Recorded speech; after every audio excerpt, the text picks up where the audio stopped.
ओम शांति।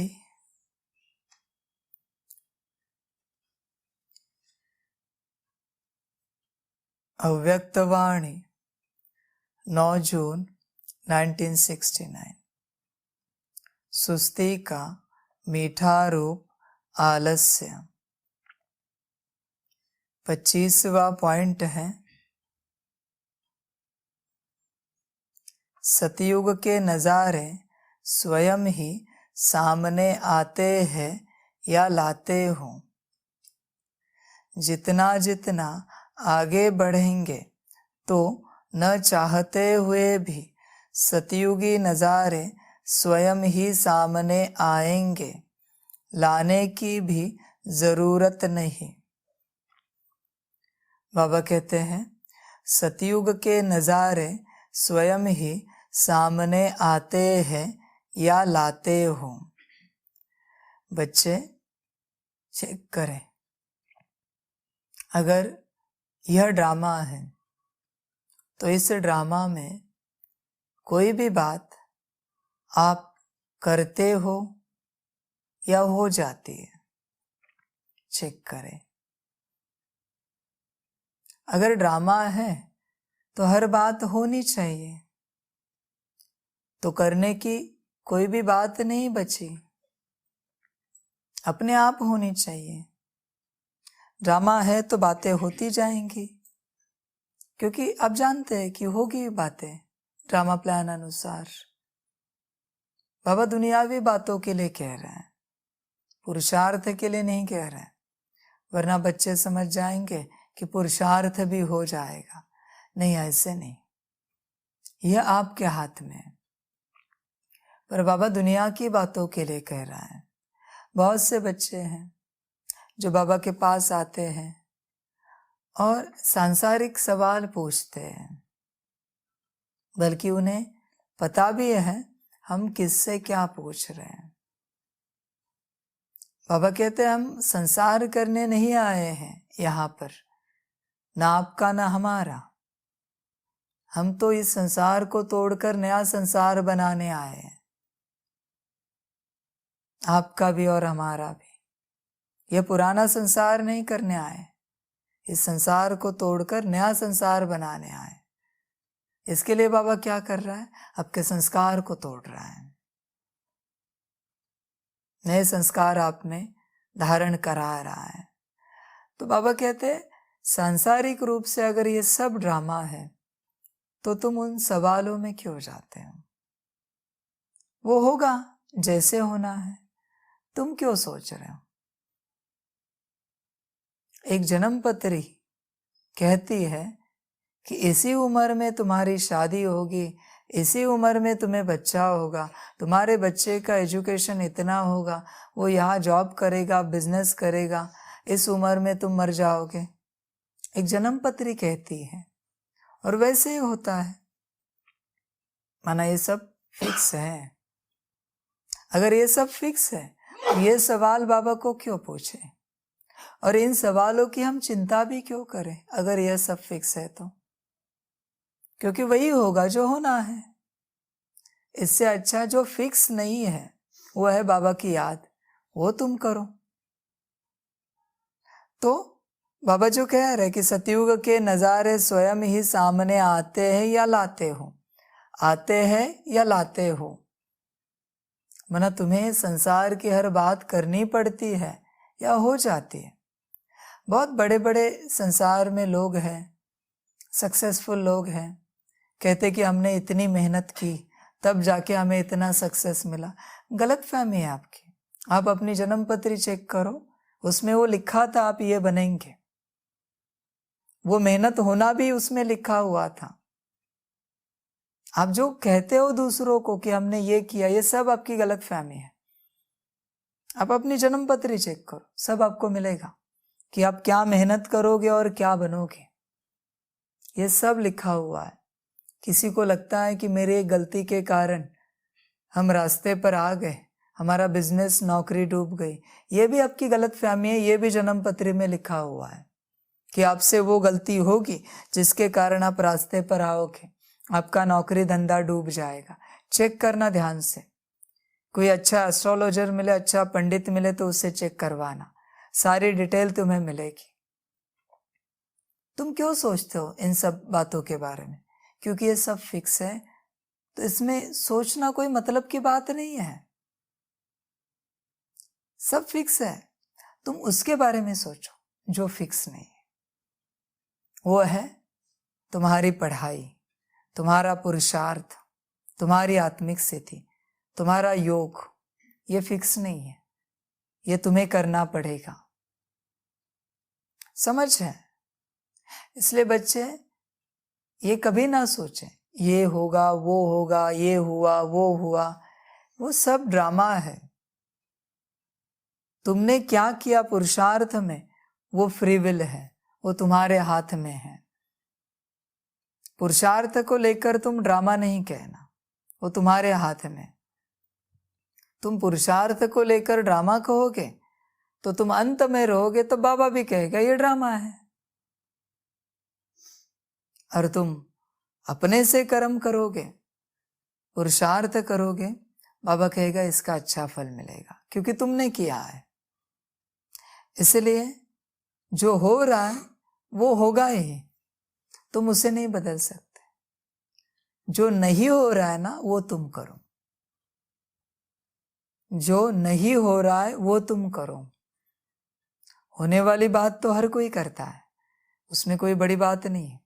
आप अपनी जन्म पत्री चेक करना, उसमें ये कहीं नहीं लिखा होगा कि तुम 2 घंटा योग करोगे, 8 घंटा आत्मिक स्थिति में रहोगे।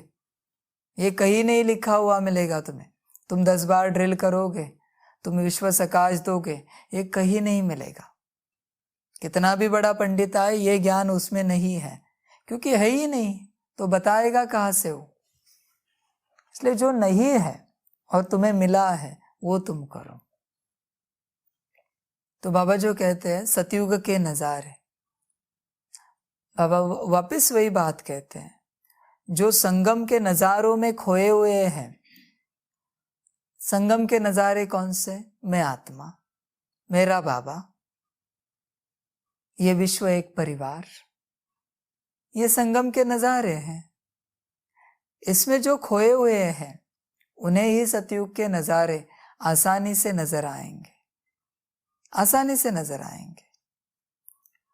पर जो संगम को छोड़ के सतयुग में खोए हैं उन्हें कुछ नहीं मिलेगा सिवाय सपनों के, और सपने टूट जाएंगे। आप स्कूल कॉलेज में हो और बड़े सपने देख रहे हो, इंजीनियर बनोगे, डॉक्टर बनोगे, लॉयर बनोगे, और कर कुछ नहीं रहे हो, तो क्या होगा? सपने टूटेंगे ही। बल सपने रखो, पर वर्तमान में प्रयास तो करो इंजीनियर, डॉक्टर, वकील बनने के लिए। समझ है? बाबा कहते हैं तो जो संगम में है उन्हीं के लिए सतयुग है। जो सतयुग में खोए हैं उनको सतयुग नहीं मिलेगा, मुश्किल है। जो सतयुग में खोए हैं ना उन्हें त्रेता मिलेगा। और जो सोचते हैं कि हम स्वर्ग में आए तो आए, वो द्वापर में आ जाएंगे। जो संगम में है, बाबा कहते हैं यही डायमंड युग है ना, सबसे बड़ा युग है आपका। तो इसमें तुम्हें रहना चाहिए, इस डायमंड युग में। तुम क्यों गोल्डन एज में जा रहे हो? गोल्ड तो डायमंड से भी कम है ना वैल्यू में, तो तुम डायमंड में ही रहो, गोल्ड की दुनिया अपने आप मिलेगी। जब तुम्हारी एक्सपेक्टेशन होती है किसी कंपनी में कि तुम्हें 20,000 सैलरी मिले, तब वो 15,000 देते हैं। पर तुम 15,000 में रहोगे तो तुम्हें 10,000 मिलेगा। इसलिए डायमंड एज में रहो, गोल्डन एज अपने आप मिल जाएगा। संगम में रहो। बाबा हमेशा कहता है ना, क्या तुम्हें घाई लगी है, क्या जल्दी लगी है कि तुम सतयुग की ओर भाग रहे हो? मैं यहाँ तुम्हारे साथ बैठा हूँ, अच्छा नहीं लग रहा है क्या तुम्हें? जो तुम्हें उस युग में भागना है वो तो आएगा अपने समय पर, वो तो ड्रामा है। लेकिन मैं जो तुम्हारे साथ हूँ वो ड्रामा नहीं है, वो फ्री विल है। कोई भी आ सकता है बाप के पास, बाप सबका है, बैठ सकते, उठ सकते, बात कर सकते, वो तुम्हारे हाथ में है। तुम सोचते हो जब ड्रामा में होगा तब हो जाएगा और अंत तक नहीं होगा, और बाबा कहेगा ड्रामा में नहीं था इसलिए नहीं हुआ। तुम्हें लगता है तुम ही सयाने हो ड्रामा कहने के लिए, बाबा को ड्रामा सुनाने के लिए। तुम शरीर छोड़ दोगे, बाबा कहेगा देखो इनका ड्रामा था, छूट गया शरीर। बाबा कहते मुझे ड्रामा मत सिखाओ, मैंने ड्रामा अगर सिखाया ना तो तुम इस दुनिया में भी नहीं रहोगे। समझ की बात है, पुरुषार्थ करो, श्रीमत समझो, श्रीमत को छोड़कर ड्रामा मत सुनाओ बाप को। श्रीमत नहीं करनी है और कहते हो ड्रामा है, ऐसे अजीब बच्चे हैं। बाप क्या कहता है उस पर ध्यान नहीं और कहते हैं ड्रामा है, ऐसे बच्चे हैं। बाबा कहते हैं जो ड्रामा हो रहा है उसके पीछे तुम मत लगो, उससे तुम बाहर निकलो। बाबा ड्रामा में होकर भी नहीं है, होकर भी नहीं है। समझ की बात है। बाबा कहते तुम ड्रामा में क्यों फंस रहे हो, मैं भी तुम्हें ड्रामा से बाहर निकाल रहा हूं। जब तक तुम ड्रामा से बाहर नहीं निकलते तब तक तुम दूसरों को ड्रामा से बाहर नहीं निकाल पाओगे। पहले तुम्हें बाहर निकलना पड़ेगा, पहले निकलो, बाहर निकलो।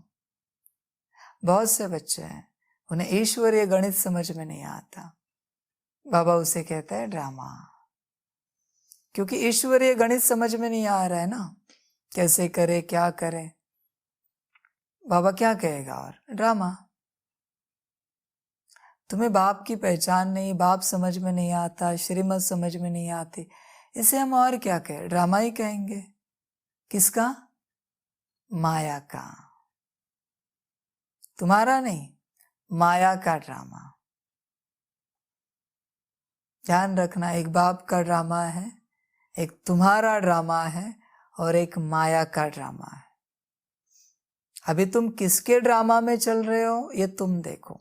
बाप का ड्रामा श्रीमत है, तुम्हारा ड्रामा मनमत है, माया का ड्रामा परमत है। किसके ड्रामा में तुम चल रहे हो ये तुम चेक करो, तुम चेक करो, तुम्हारे ऊपर है। समझ की बात है बच्चों के लिए। बच्चे बस कहते रहते ड्रामा, ऐसे थोड़ी है ड्रामा।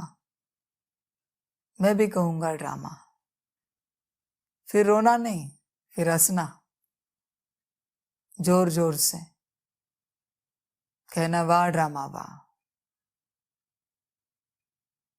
समझ की बात है। समय प्रति समय बाबा बच्चों को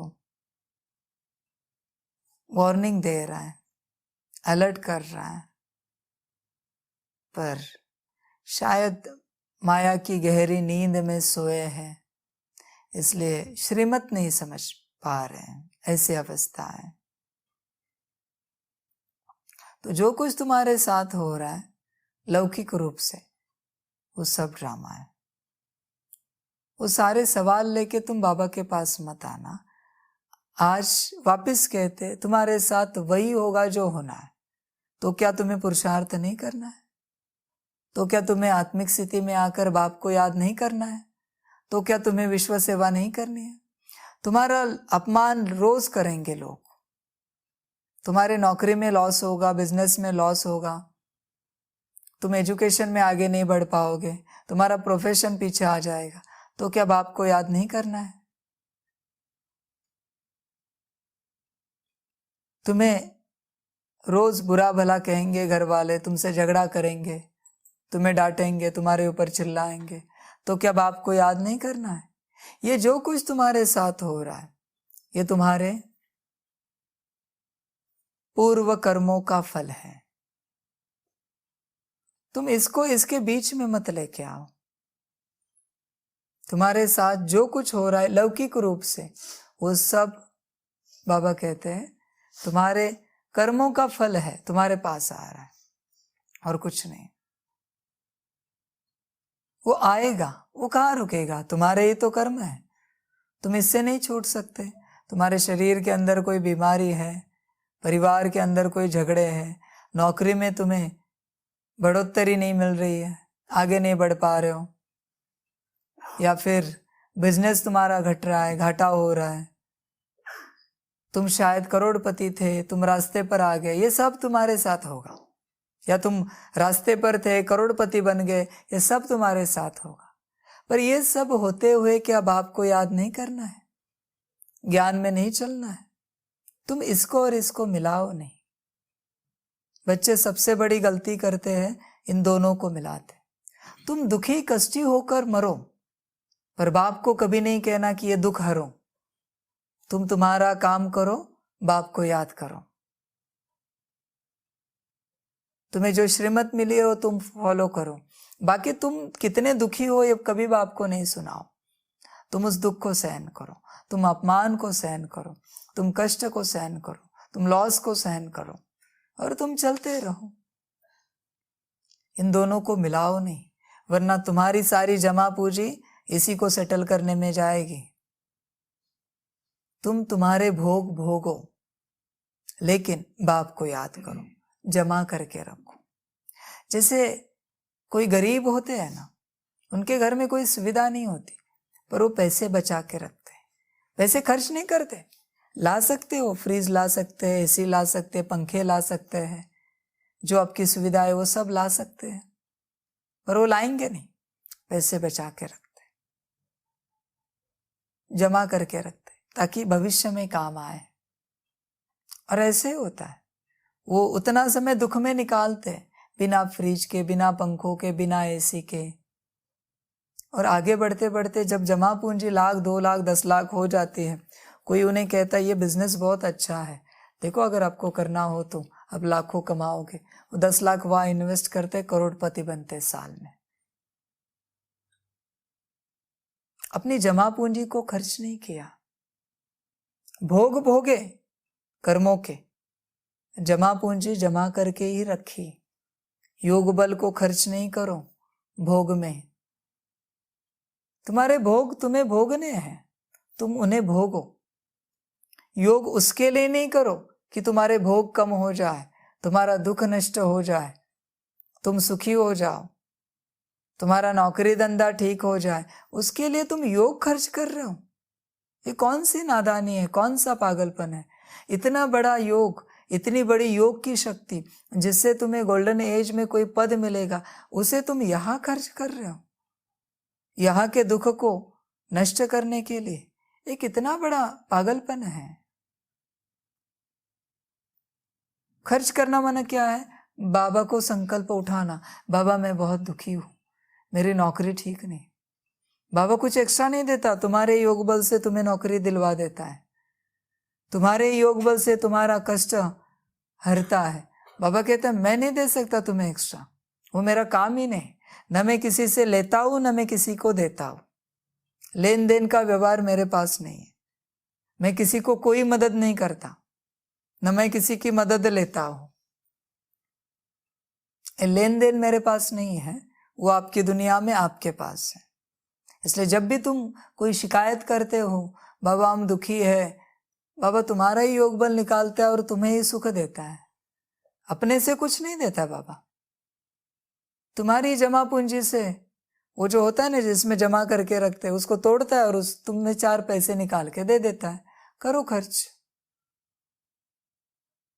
तुमने कहा क्यों मुझे कि मैं दुखी हूं?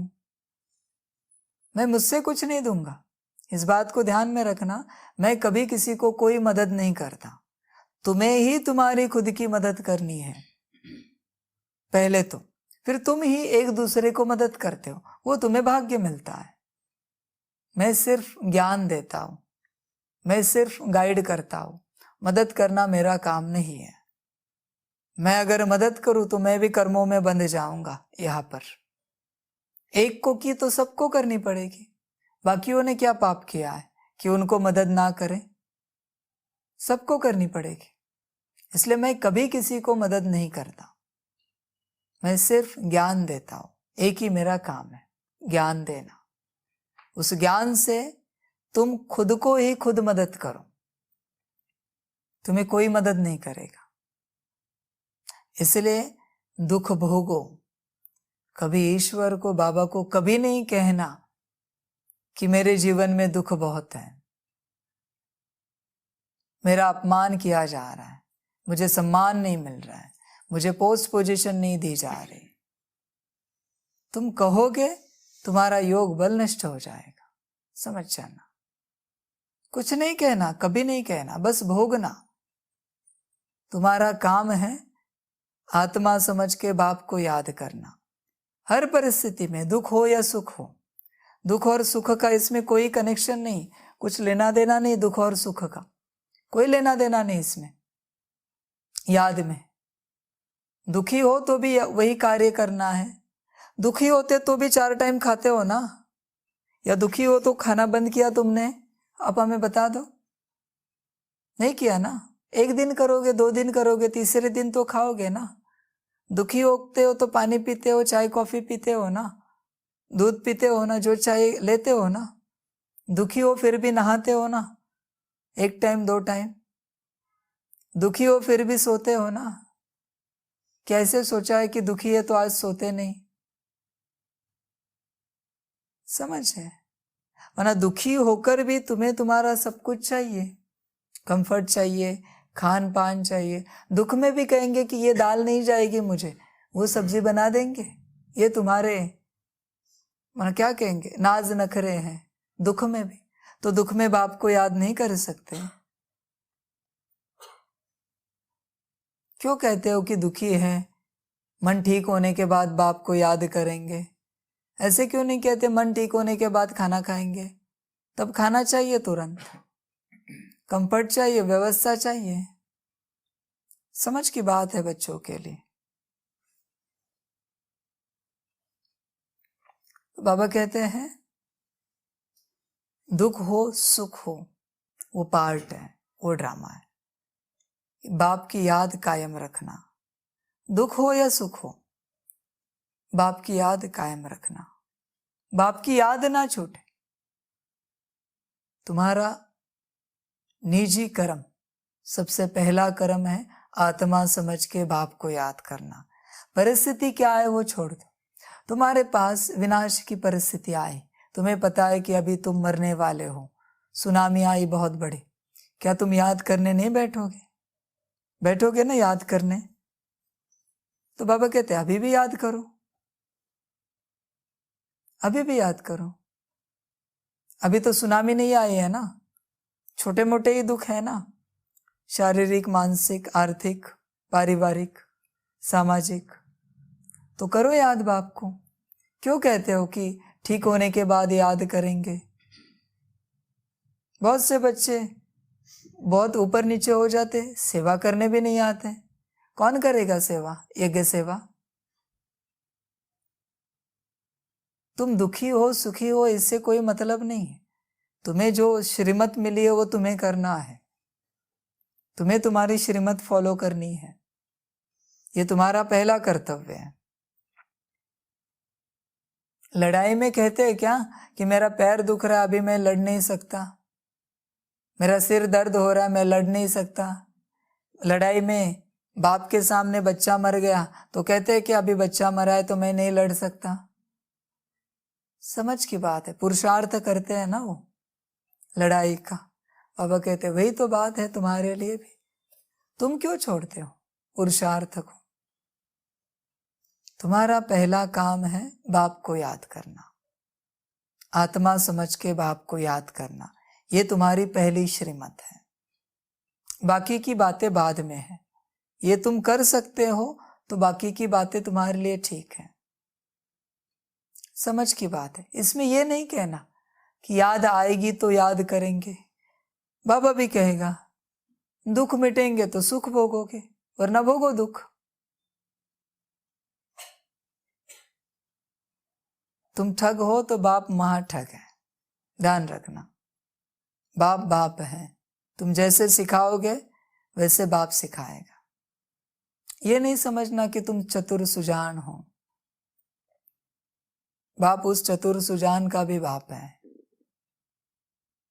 बहुत बच्चे हैं, श्रीमत नहीं फॉलो करनी, बाप को ज्ञान सिखाना है, ऐसी अवस्था है बच्चों की। ये नहीं करेंगे, वो नहीं करेंगे, ये नहीं होता, वो नहीं होता। समझ की बात है बच्चों के लिए। श्रीमत इज श्रीमत। तुम्हें अगर बाप समझाए तो श्रीमत समझेगी, वरना तुम्हें श्रीमत नहीं समझेगी कभी। तुम उसमें एक्सक्यूजेस लेते रहोगे, छूट लेते रहोगे। ये छूट लेने वाले सब मायावी बच्चे हैं। जरा भी मन भी ना चले छूट लेने के लिए, 2 घंटे का आधा घंटा करे, क्यों आधा घंटा करे, 2 घंटा करो। उस 2 घंटे में तुम मरोगे तो लाश उठाने आएंगे तुम्हारी, मरे तो नहीं ना बाप को याद करने में। समझ की बात है, बच्चे समझते नहीं। श्रीमत में एक्सक्यूज चाहिए, संसार में नहीं। संसार में अपने हिसाब से चलेंगे, सांसारिक कार्य करने के लिए 24 घंटा मरेंगे, बाप को याद करने के लिए 8 घंटा बैठ नहीं सकते। ऐसे बच्चे, बातें करने के लिए बहुत समय चाहिए, सेवा करने के लिए बहुत समय चाहिए, उसमें बड़ा आनंद आता है।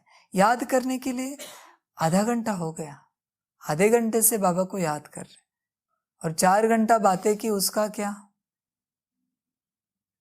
4 घंटे स्थूल सेवा की, उसका क्या? बाप को याद करने में कठिनाई हो रही है, बाकी सब करने में उनको मजा आ रहा है। साइलेंस में बैठने में कठिनाई हो रही है, मौन में रहने में कठिनाई हो रही है, बाकी स्थूल कर्मों में मजा आ रहा है। कहते कि कोई ना कोई काम चाहिए हमें, वरना हम चैन से बैठ नहीं पाते। नहीं बैठ पाते तो मर जाओ, और क्या कहे आपको। चैन से बाप को याद करना है, वो नहीं होता आपसे। आपकी भलाई के लिए कहा जा रहा है ना, उसमें बाबा को क्या मिलेगा? समझ की बात है बच्चों के लिए। तो बाबा कहते सतयुग के नजारे स्वयं ही सामने आते हैं या लाते हो, लाना ना पड़े। सतयुग भी ड्रामा है, संगम ड्रामा नहीं है, ध्यान रखना। सतयुग भी ड्रामा है। अभी तुम कितना भी पुरुषार्थ करो, तुम बैठ के दिखाओ नारायण के पद पर, नहीं बैठ सकते। नारायण का पद फिक्स हो चुका है। अगर पद फिक्स हो चुका है माना ड्रामा है। अगर सतयुग ड्रामा है तो तुम संगम के बारे में सोचो, याद करो, नजारे अपने आप सामने आएंगे। तुम उतना योग बल जमा करो, 8 घंटा योग करो। तुम बैठते हो, योग नहीं करते हो। तुम बहुत बड़ी बड़ी भट्टियां करते हो, 8 घंटा, 24 घंटा, 16 घंटा, कितना समय याद करते हो तुम ही जानो। आत्मा का पता नहीं, परमात्मा को याद करने चले, ऐसी अवस्था है बच्चों की। समझते नहीं बच्चे, समझ कर चले। तुम्हारा काम है बाप को याद करना, कम से कम 8 घंटा। बाप ने कितनी बार कहा है, कम से कम 8 घंटा। फिर भी 16 घंटे छोड़ दिए तुम्हें। तुम्हें ये भी 8 घंटे क्यों चाहिए? जो तुम्हारे कल्याण के लिए मैंने तुम्हें बताया है, बाप को याद करो। ये भी 8 घंटे तुम्हें एंटरटेनमेंट करने के लिए चाहिए, मौज करने के लिए चाहिए। अभी अगर ये भी 8 घंटे तुम्हें चाहिए तो तुम माया के बच्चे नहीं तो और कौन हो फिर?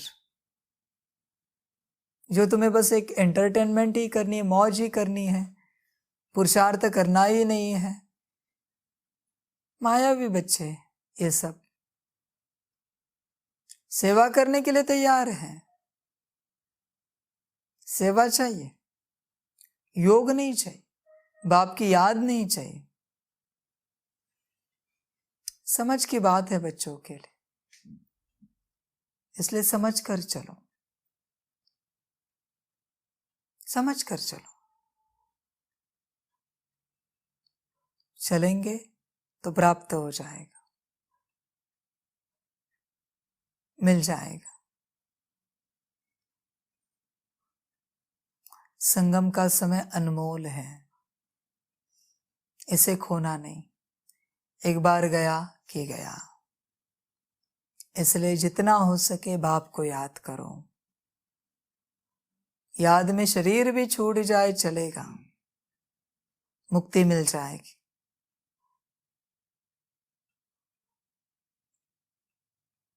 पर याद कायम रखो। हर इंसान अध्यात्म की राह क्यों चुनता है? मुक्ति, जीवन मुक्ति के लिए। तो अगर याद करते करते मुक्ति मिली, इससे बड़ा सौभाग्य क्या होगा? कितनों ने ऐसे छोड़ा है शरीर? इतिहास में कितने हैं जिन्होंने शरीर छोड़ा है? ईश्वर की याद में ही शरीर छोड़ा है। उसी के लिए तुमने अध्यात्म की राह चुनी है ना, हर किसी ने, कि ईश्वर की याद में हम शरीर छोड़े, अच्छे कर्म करते करते शरीर छोड़े, जीवन अच्छा कर्म करते, सबको सुख देते बीते, और अंत में ईश्वर की याद में शरीर छूटे। यही कामना होती है ना हर किसी की, यही संकल्प होता है। याद बढ़ाओ, याद से आयु बढ़ती है। ऐसा आज तक कोई हुआ नहीं है, न होगा, कि कोई योग करने बैठा है और शरीर छूटा है। होगा ही नहीं, इम्पॉसिबल है। जब आप याद में बैठे हो ना, शरीर छूटेगा ही नहीं है। इसलिए अंत की परीक्षा ही बाबा ने ऐसी रखी है कि मेरी याद में शरीर छोड़ना है। वो बहुत कड़ी याद वाले होंगे जो बाबा की याद में शरीर छोड़ेंगे, वरना आपको लगेगा अभी 8 घंटा भट्टी करते हैं, विनाश सामने खड़ा है, हम याद में शरीर छोड़ेंगे। इम्पॉसिबल बात है, छूट ही नहीं सकता। कितनी भी कोशिश करो, छूट ही नहीं सकता। उस घड़ी में कुछ न कुछ याद आएगा। दूसरा, बाप याद नहीं आएगा, होगा भी नहीं कभी, बाबा कहते। तो याद में बैठो, याद को कड़ी करो, स्ट्रांग बनाओ, मजबूत बनाओ याद को। घड़ी घड़ी बाबा याद रहे, श्वासोश्वास बाबा याद रहे।